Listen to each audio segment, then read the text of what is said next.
Good afternoon, everyone.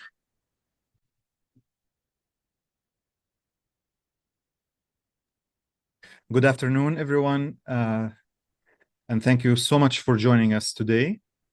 My name is Jihad Abu Salim. I'm the Executive Director of the Institute for Palestine Studies, USA. We're grateful to have you with us today for this important conversation. This webinar is part of the Institute for Palestine Studies' ongoing efforts to document and shed light on what is happening in Palestine, not just in terms of the unfolding genocide in Gaza, but also in highlighting the efforts of organizations, civil society organizations working to confront and respond to its devastating impact. Today's event focuses on one of the most painful and urgent consequences of this genocide, the staggering number of children who have been orphaned in Gaza. We're honored to be joined by Dr. Tareq Emtairah, the Director General of Taawon, one of the most significant Palestinian development organizations, to discuss how Taawon is responding to this crisis through long-term holistic care. Before we begin, just a few quick notes.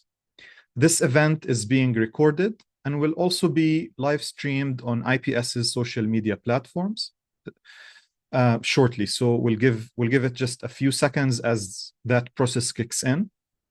For questions, for those who are on Zoom and those who are tuning in on our socials, please use the Q&A function at the bottom of your screen if you're on Zoom. If you are tuning in live on Twitter or Facebook, please leave a comment on the live stream, and we will make sure to convey the questions to Dr. Emtairah towards the end of this webinar. And we will leave time toward the end of the conversation to get to as many of your questions as possible. I'd like now to introduce our guest, Dr. Tareq Emtairah. Dr. Tareq Emtairah brings over 3 decades of experience in international development, climate policy, and sustainable energy. Prior to joining Taawon, he served as director of the Energy and Climate Program at the United Nations Industrial Development Organization, overseeing transformation initiatives in over 50 countries. Dr. Emtairah's full bio is in the chat. Dr. Tareq, thank you so much for being with us today.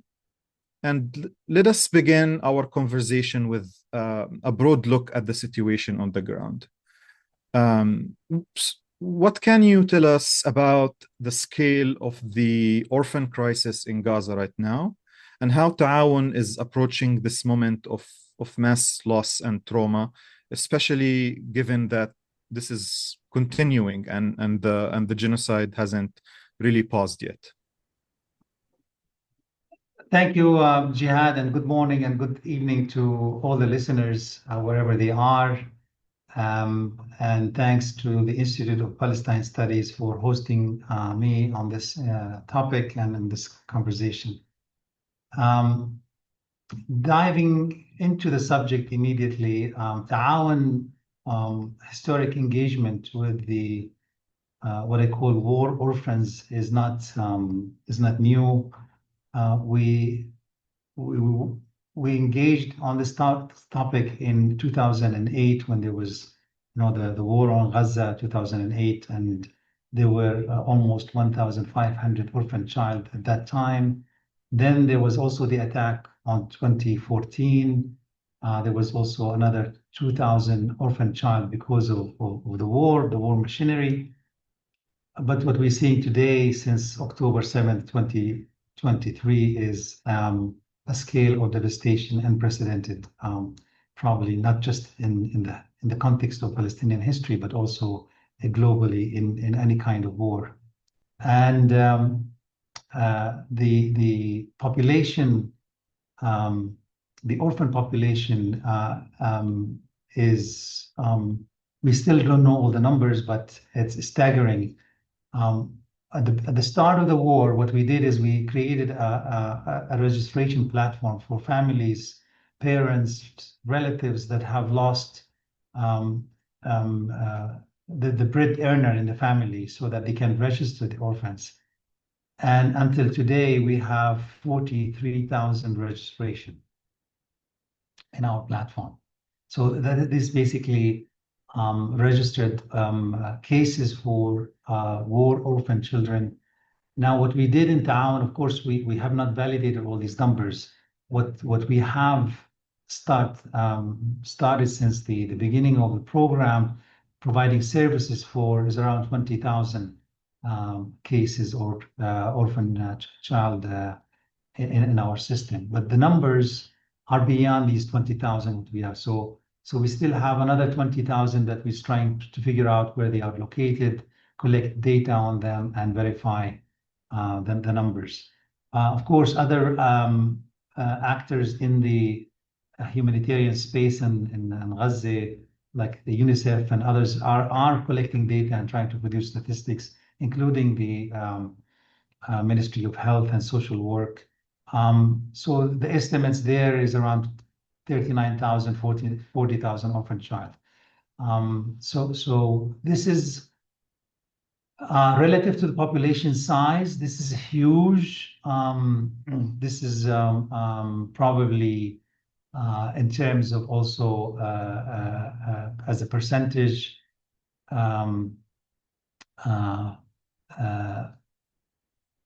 Today in the world, probably you will not find this scale of an orphan crisis and any other conflict. So Taawon is basically, we're managing, I would say, one of the largest orphan care program, probably the largest in the world, under what I would call extreme circumstances.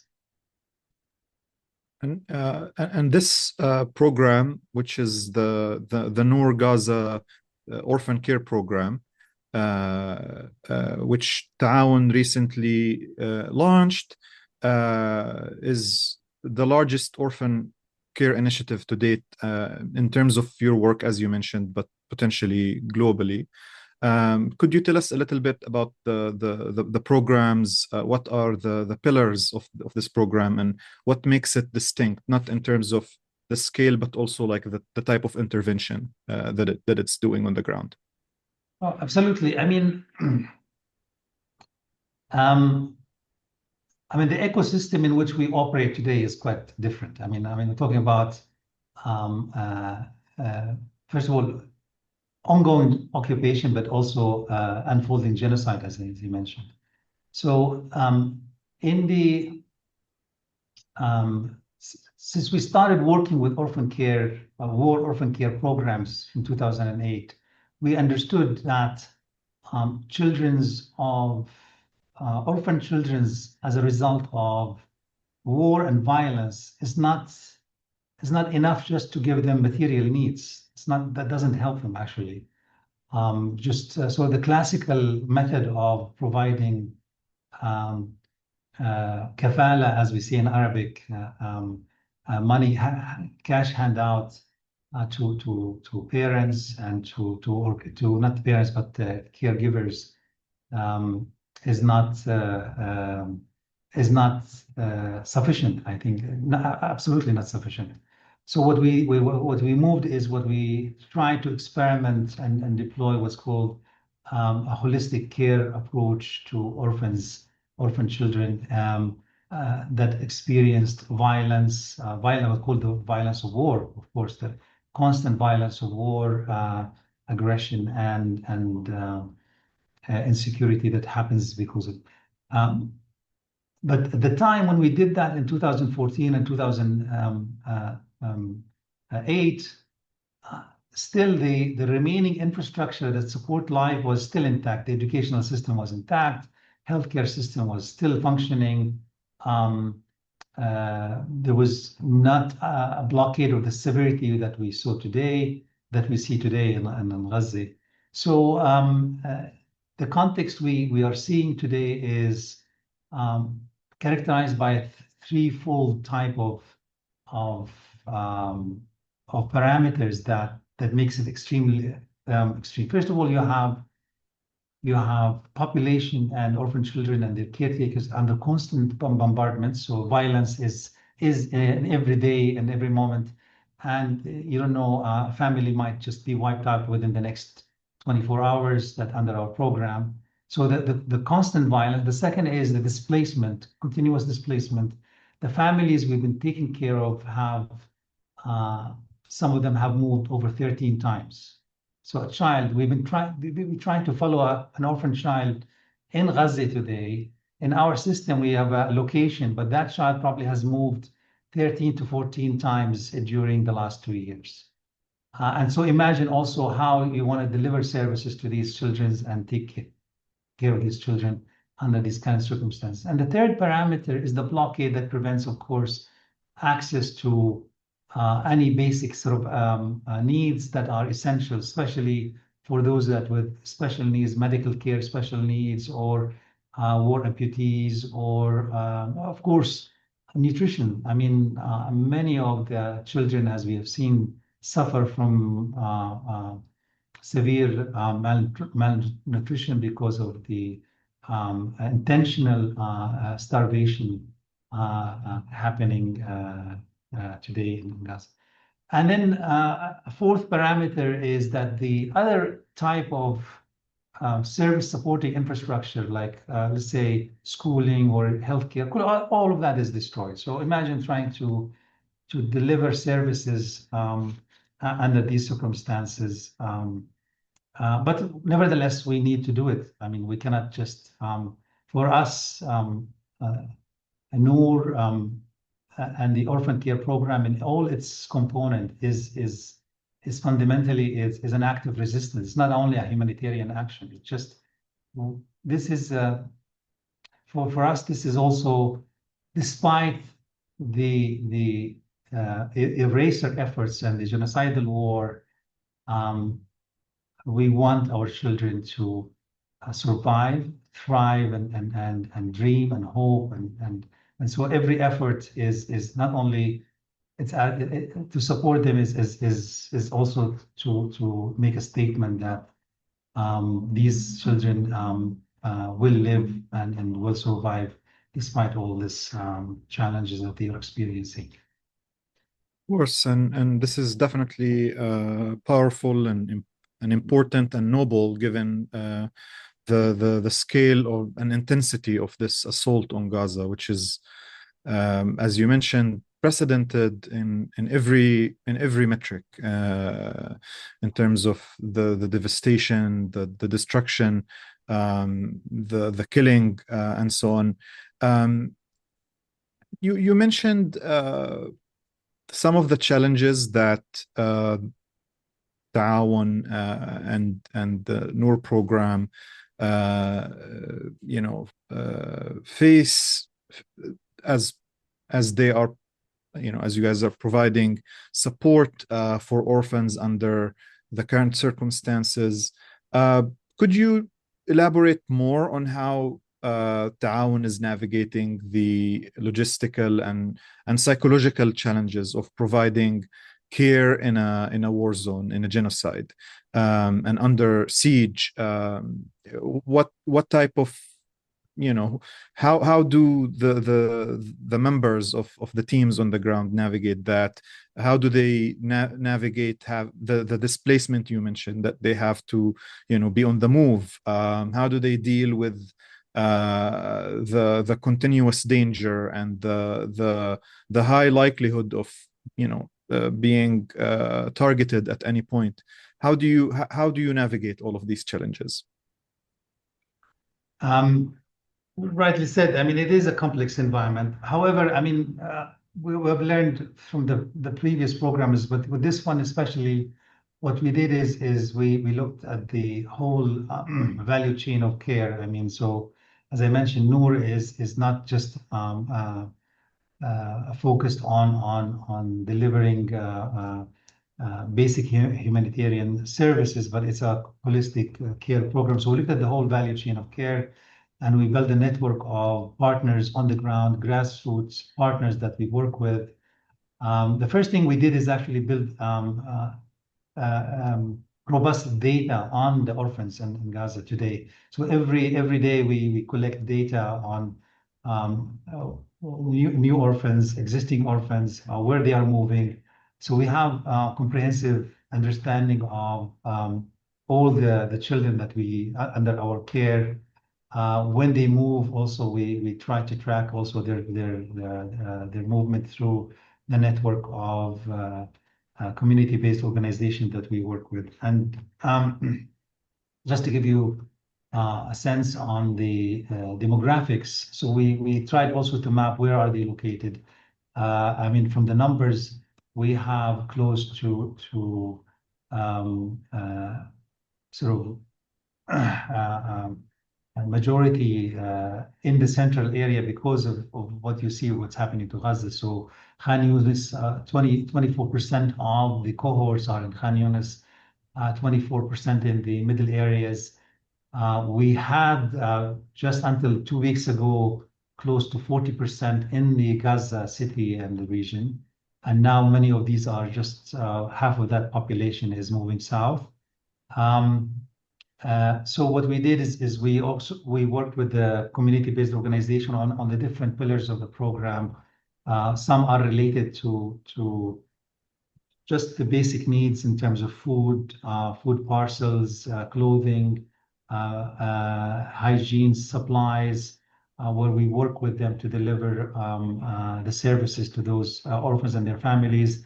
And then we have the network of medical partners. We call them the primary healthcare partners of the program, where we work on healthcare checks on the orphans, provide some basic needs.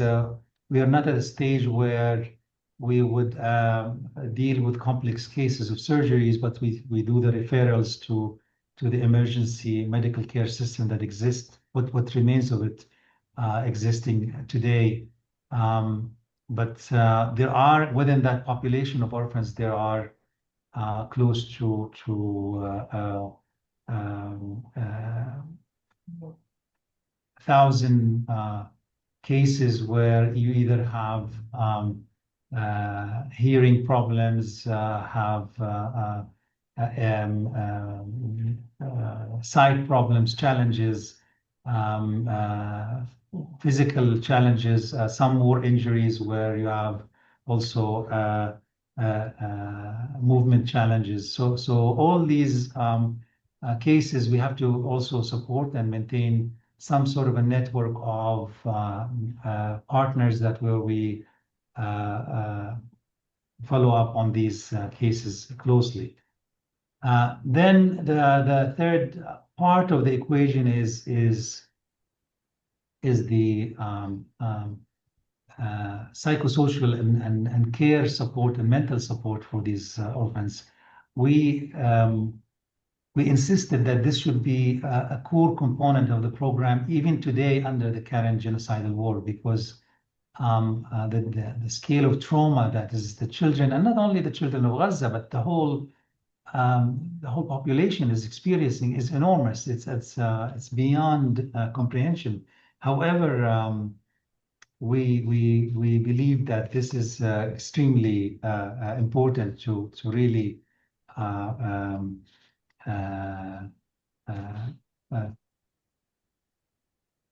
listen to the kids, document their trauma. So we started counseling sessions, psychosocial support, as part of healing, even under occupation and under genocide. We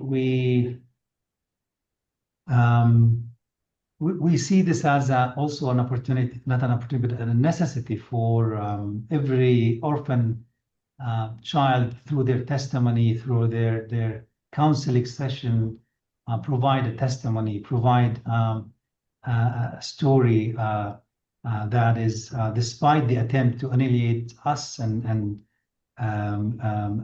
destroy life in Gaza, life will continue.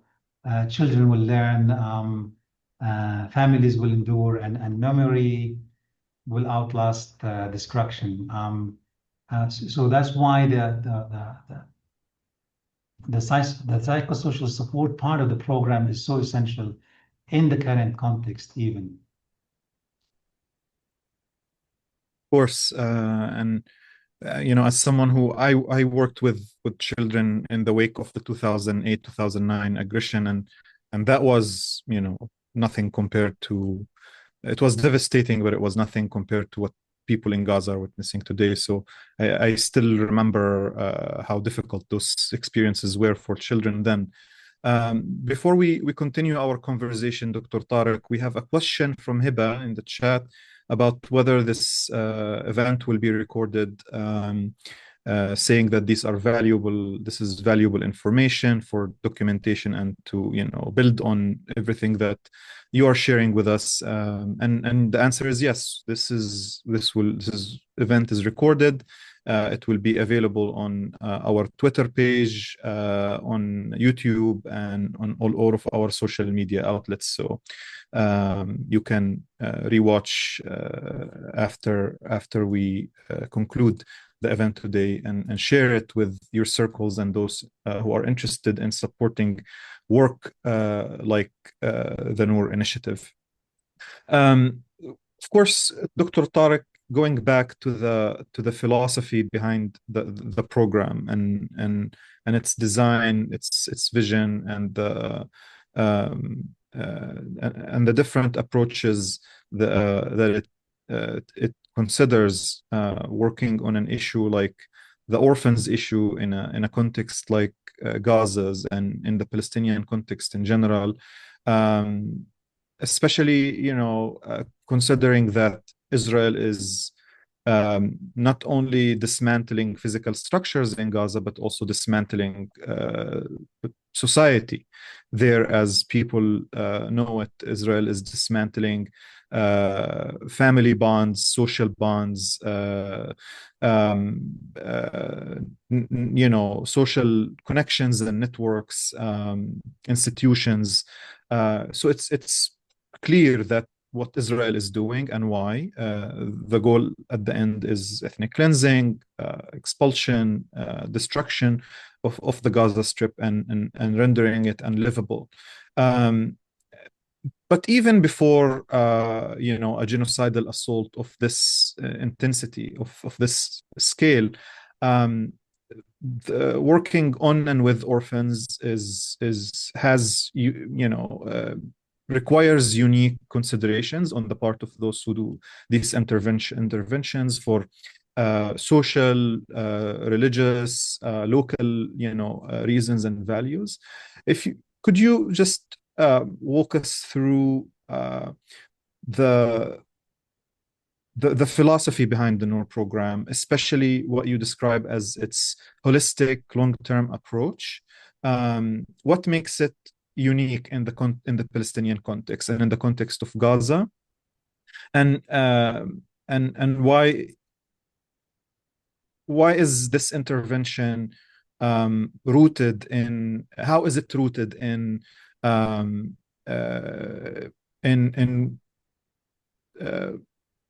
in the ways Palestinians have worked and dealt with the orphans issue for years? No, surely. I mean, I think, at the beginning of the crisis, when people learned that we are working with orphans, a lot of good wishers or good willing people approach us to say, can we sponsor an orphan, bring the orphan to take care in our families in the US or in Jordan? I mean, that was not completely off the table for us. So first of all, the idea is that these are children of Gaza and will remain with their extended families in Gaza. So that's why also, so it's embedded in the social structure of the what is known as, in the Palestinian historical context. We take care of our children. The family take care of the extended family take responsibility, but also we are sensitive that income situations, difficulties, vulnerabilities, potential for abuse, all that can happen. So that's why we designed the program is based on the idea of an embeddedness. The child is embedded in a community, but is supported with all the tools to protect the child, to create also the tools and instruments for the caregivers to be able to support the child, either the mother without the caregivers, In the previous programs, we had even economic empowerment for the caregivers, especially the mothers, to be able to also create economic opportunities for them to sustain a family without, let's say, a breadwinners. So that part of it is the idea is the philosophy is not based on institutional care, but based on family, extended family care. That's what's one distinguishing feature. The second element of it is that we wanted to think long term. So the program is designed with an 18-year time horizon. So when we look at the demographics of orphans today in our system, especially the one that sort of became orphans since the war started, since the aggression on Gaza, that more than half of them are less than and I can give you the exact numbers from the database. We have more than half of them are less than 9 years old. So we're talking about we have 20,000 in our system, and so about 10,000 are less than nine years old, close to 5,000 between the age of 0 and 4 years old. So these are, since the war started,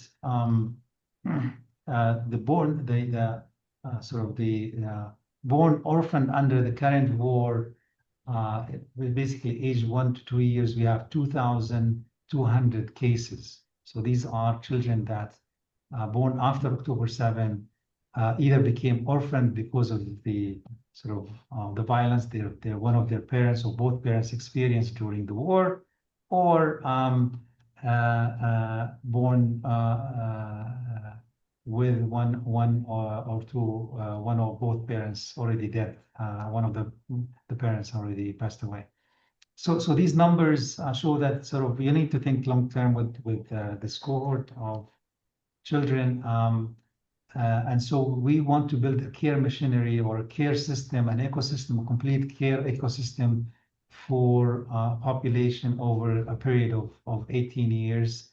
And that requires thinking long term, making sure the finances, the infrastructure to support the children until they are able to lead an independent life with the tools and the skills and the capabilities to move forward. So this is also another part. The third part, we are also sensitive to the context in which decisions are made on behalf of the orphans. Today, for example, we have close to 1,000 cases of children in the program where they lost both parents. Out of the 20,000 in our database, 1,000, close to 1,000, and to be even more precise, it's 900 and plus child that lost both parents, and close to 232 child lost the extended family, the only survivors of So these require special legal context in which what kind of consent required for them to even go a medical operations, to be treated, to be transported, to so we developed a council of advisor, a technical committee that works with us to advise us on these complex situations. We invited multiple institutions to participate. Again, we look at the Noor program is a Palestinian initiative for Palestinians, and we are not looking at it as a Taawon project. It is a national project that we want all the partners to work with us on delivering a comprehensive 360 care to make sure that these children will not grow alienated, vulnerable, but also we want them to be proud, live with dignity, and be productive Palestinian citizen in whatever future scenario we are looking at. Another, you asked me about some of the other features of where we see important to pay attention to in this in this fluid context is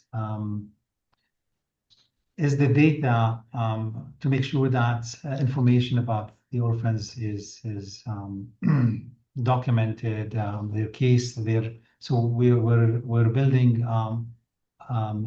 also a comprehensive understanding of their vulnerabilities so that we can support them much better. So we invested heavily in the what I would call the information system that tracks the cases from the beginning, and where we understand also if they are experiencing any kind of mental challenges or other type of physical challenges. So we're supporting both the caregivers and the children with continuous monitoring and feedback loops.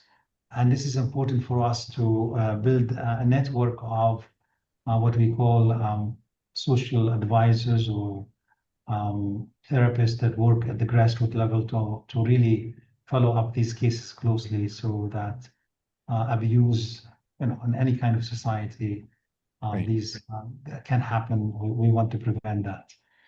But sadly, today the only abuse we have is the war machinery that and the killing that our people and our and the children are experiencing in Gaza today.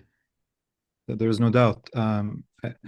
Before I get to my next question, I just would like to remind our audience to, if you have any questions for Dr. Emtairah, to add it, in the Q&A section at the bottom of your screen.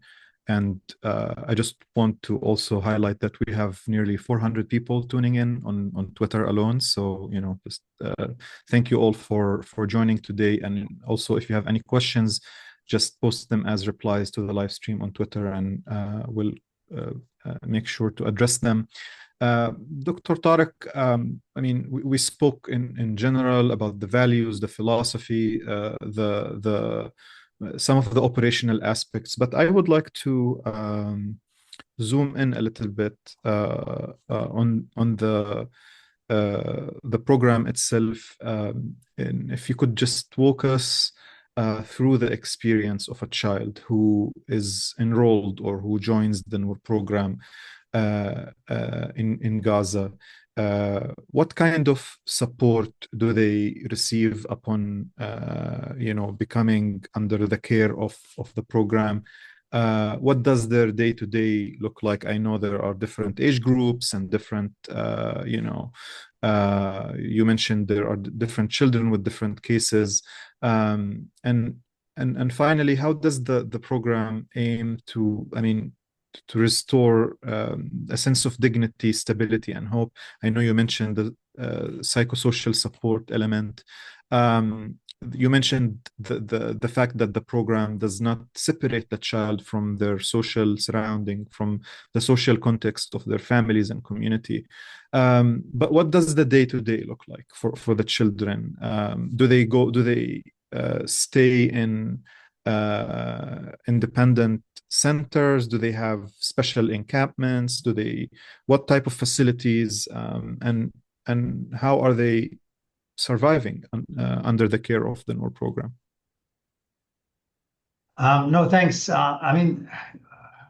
Most of the orphan children today are with one or two of the caregivers, either the mother or the grandparents, or so they move along where the extended family move. Many of them are in the internally displaced camps, the IDPs, where some are actually in some structures, remaining structures in Gaza, but most of them, they live with as the rest of Gazan live. So as I said, they are embedded. They remain with some of the caregivers, and so we trace the orphans through these families. So we have in our database 7,000 families responsible for the 20,000 orphans that we take care. So through the family structure, what we're calling family is the caregivers. either the mother or the grandparents or any of the uncles, aunts that are surviving. There are few of them that are in what's called orphan camps, where and these are basically camps where you, especially in the central areas, but the capacity is not huge. We're talking about 300 families where there are caregivers taking care of children that are often ended up without unaccompanied children. Basically, we still couldn't identify someone to take care of them. There are not only us, but other agencies involved in providing care, like UNICEF and a few other agencies acting, development agencies acting on the ground. So with these, we divided the component of the program into 5 support functions, what we call basically the primary immediate needs. So some people call them humanitarian needs in terms of food, clothing, hygiene kits. So we've been delivering through a network of 8 CPOs, community-based organizations spread in the different localities. On a monthly basis, we would deliver to these families the parcels of food and other support.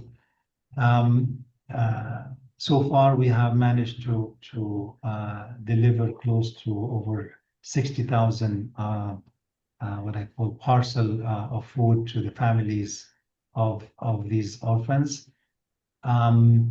We organized a structured program to reach out to all these orphans with healthcare check, and so we do also through a team of primary medical specialists and NGOs also operating in the ground, like Palestine Medical Relief Society is our partner in delivering this care in one area. The Red Crescent is another partner that we works with. So we give them the names and they go and monitor the children. However, we still have not been able to reach all the children in our database with this kind of medical check. We reached close to 16,000 orphan child in the database. Similarly, then we worked with the Gaza mental health program and Juzur, another Palestinian NGO on the ground, to also do what we call psychosocial assessment and using a framework developed by the WHO to really deal with early stage trauma that these children experience. And through that, we reached close to 14,000 child in the program. So we organized it in a way that we would roll out. Within the care program, within the pillars of the program is also the education, but we haven't really been able to deliver the education until now because of the current situation. We started working with some partners like Al-Qattan Foundation to create temporary learning centers to work with the orphans. By the time we were about to build the first temporary learning center, that space was destroyed. So we decided to put the brake on these, also for security reasons. However, we've been delivering to the children some sort of what you call learning tools and kits. And so each case, we have record on every child, and then we see if this child has received this week a food parcel.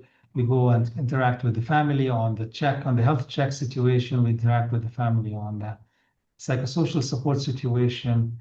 And then in our plan, as we move forward, of course, is to create what we call community support centers, where in all the localities where the orphans are spread.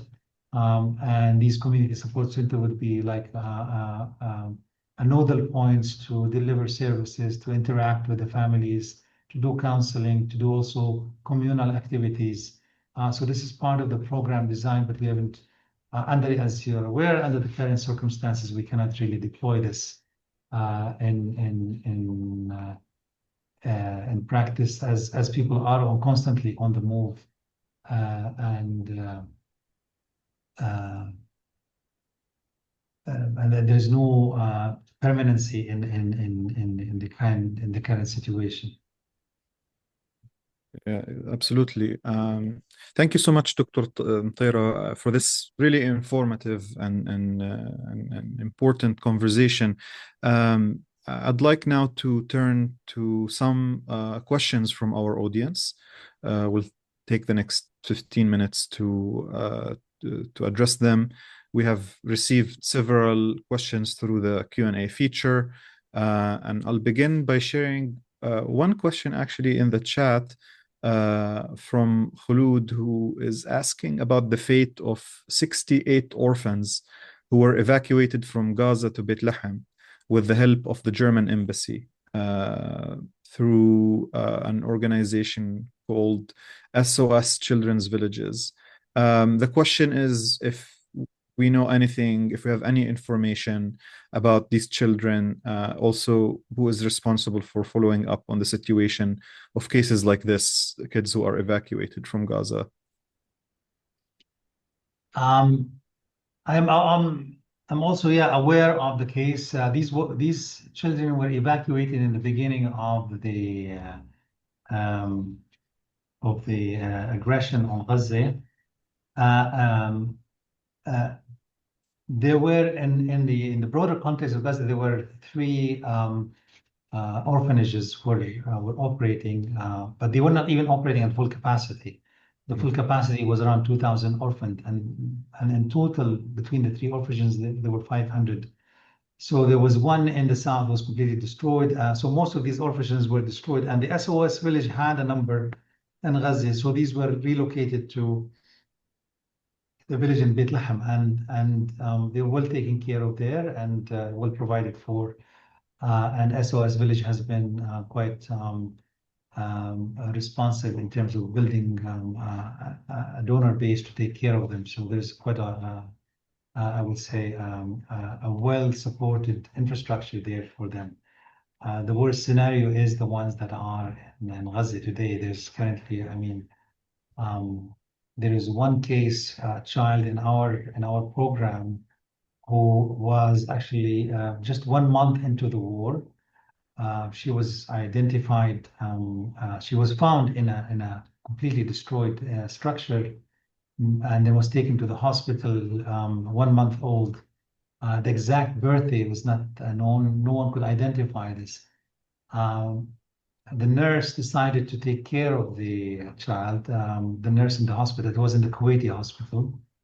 And then the nurse approached us, and once we start announcing the new program and we opened the registration, she approached our staff in Gaza and registered with us. And until now, she's still taken care by that nurse. But we kind of took on the responsibility to make sure that this child is provided with, and the caretaker provided with all what is needed to sustain a dignified life in context. Thank you, Dr. Tareq. We have a question from Hiba about how the Noor program has been designed, and I think you've addressed that in so much detail. Another question, I believe you've addressed that, but if you'd like to say anything, provide any additional details on how do you approach caring for orphans who have lost both parents?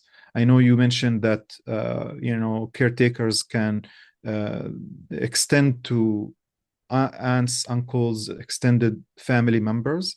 But if there's anything else you'd like to add to this. Yeah, exactly. This is the philosophy of the program, is that the extended family wants and wishes to take care of them, then that's the approach. We don't have any authority. Actually, as the Noor program management unit, they don't have any authority to tell any of the caregivers or dictate how that orphan is taken care of in terms of responsibility. Usually authorities would have to dictate this. However, if the family register with the program, or the extended family, the uncle, the aunt, the grandparents, or distant relatives or brothers, immediately we provide the support to this structure of family.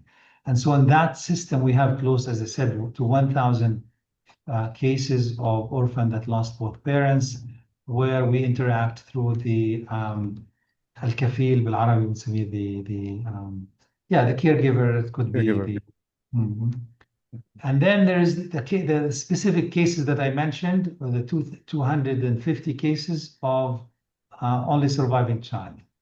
Those are one of them is the mentioned is like the case of the nurse who's taking care of that.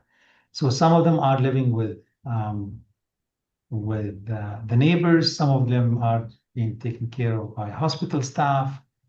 And I mentioned around 60 to 70, the number keeps changing because of movement, are in this camp where other actors are involved in the central area.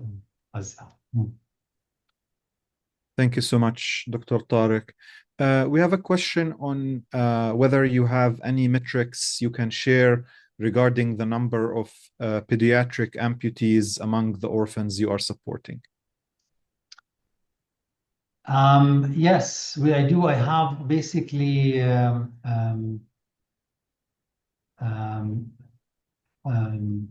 we have in our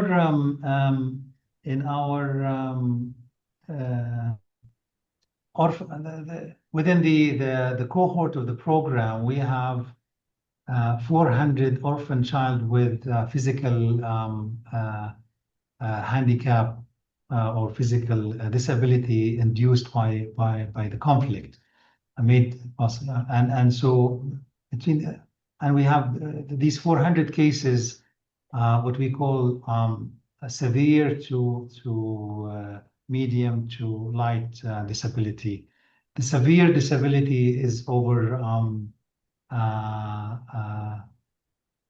medium. The severe to medium is over 50% of the total, so around 200 cases. Specific amputations, the numbers are around 15.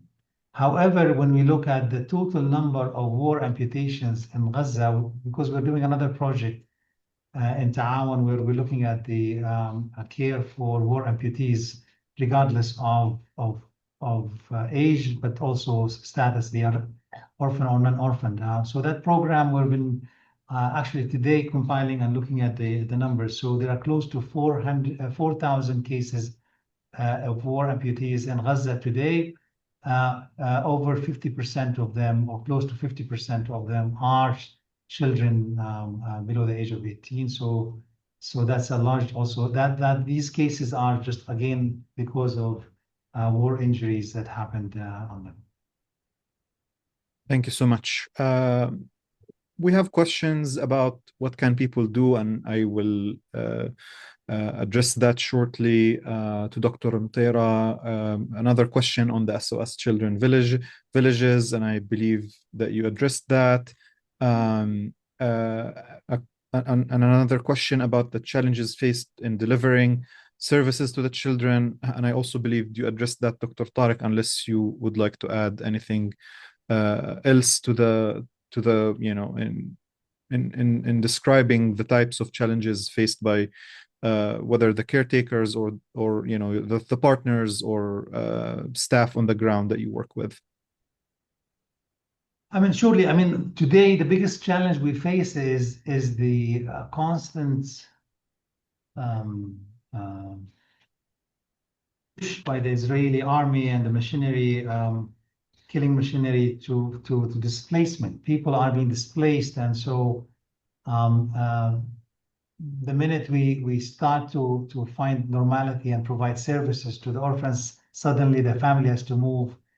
Sometimes the family does not even have the means to relocate to another safer zone where there's no safe zone, as we know in Gaza today. But generally, so these are the biggest challenges, is keeping track of the orphans as they move around. We do, but it takes us time. The second biggest challenge is, of course, the blockade. The blockade is preventing the entry of basic needs on all levels. I mean, um, uh, I remember, I mean, talking to my team in Gaza, especially if you recall the month of June and July were the very difficult months in Gaza. Yani, we could not actually deliver a food parcel at the time for a month. That was very painful to all of us, the orphans, to us, and to the entire people of Gaza. And if we tried, we were, we were buying food from the local market, and the parcel that used to cost us, the food parcel, where would be sufficient for a family for 2 weeks, would have costed us, let's say, $50 a parcel of dry food, yani basic stuff. It jumped to $250, $300 during the extreme time difficulty. So then we had to adjust our budget. So when we planned the budget of the program, so we're budgeting for services to 20,000 orphans at a certain time, sort of a cost threshold. And then suddenly, with the money available with us, we couldn't even deliver to 5,000 relative to the 20,000. So that was affected also our ability to reach out because of the constraints, the blockade, the constraints on delivering food and basic necessities. Just to give you a sense of the numbers, because we budgeted usually an average of $2,000 per child per year. So when we look at the program in terms of total budget, so it's usually around $40 million a year in terms of support that is required to sustain this kind of holistic 360 care. And if you take it over the lifetime of the program, we're looking at $500 million of investment that is needed, that we need to mobilize with our partners to sustain this kind of services. A challenge we took as a Palestinian NGO with our partners, and just to tell you, also most of the people that are supporting us and committing with us are Palestinian philanthropists, Palestinian businesses. Of course, we have also the friends and the partners across the globe, but we see this as also an important national responsibility that we both in Palestine and in the diaspora need to take care of. And based on that, Dr. Tareq, before we close, I'd like to end with this question, which addresses, many questions that we received today. How can people who are watching today, whether as individuals, institutions, actors in the international community, how can they support the Noor Gaza Orphan Care Program, and more broadly, what message would you like to leave with our audience and with the world at this moment of immense loss, but also immense resilience, especially in light of work like the noble work that you talked about today? Thank you, Jihad, and thank you for listeners. And it's important. Yes, I mean, as I mentioned, the needs are enormous, staggering in terms of funding and in terms of support. As I mentioned, if you want to engage with us on supporting the Noor program, there's quite information available on the taawon.org/Noor homepage. And you can reach us also via our social media, Taawon Palestine, Taawon US. Also, we have a social media page. You can reach us, Taawon, taawon.org/Noor. However, I mean, my message also to our supporters and the partners and friends. I mean, we don't look at only this as support to sustain life. It's for us, Noor is about sustaining dignity. It's about resistance. It's about the possibility for a future as a generation that we want to take care for the future. So when you invest in a program like Noor, it's not simply funding aid, and we don't see it just simply funding aid. We see it as standing in solidarity with the ethic of care that defies genocide. We are declaring, and your support is declaring, that Palestinian children deserve not just to survive, but to thrive, to heal, to imagine, and to lead. Thank you so much, Dr. Tareq. And for those who are interested in the link for the Noor program, our team just put it in the chat. And once again, Dr. Tareq Emtairah, thank you so much for your time, for the incredibly important work you and your team at Taawon are doing to care for Gaza's orphan children and to build a future for them in the midst of this devastation. And thank you to everyone who joined us today. We hope this conversation deepens your understanding of the crisis and also of the efforts being made to respond with compassion, dignity, and determination. Please stay connected with the Institute for Palestine Studies for more conversations, research, and ways to take action. Take care, everyone, and goodbye. And thank you so much. Thank you, Dr. Tareq. يعطيك العافية. Thank you, Jihad. Thank you, and thanks to the listeners. تحياتي.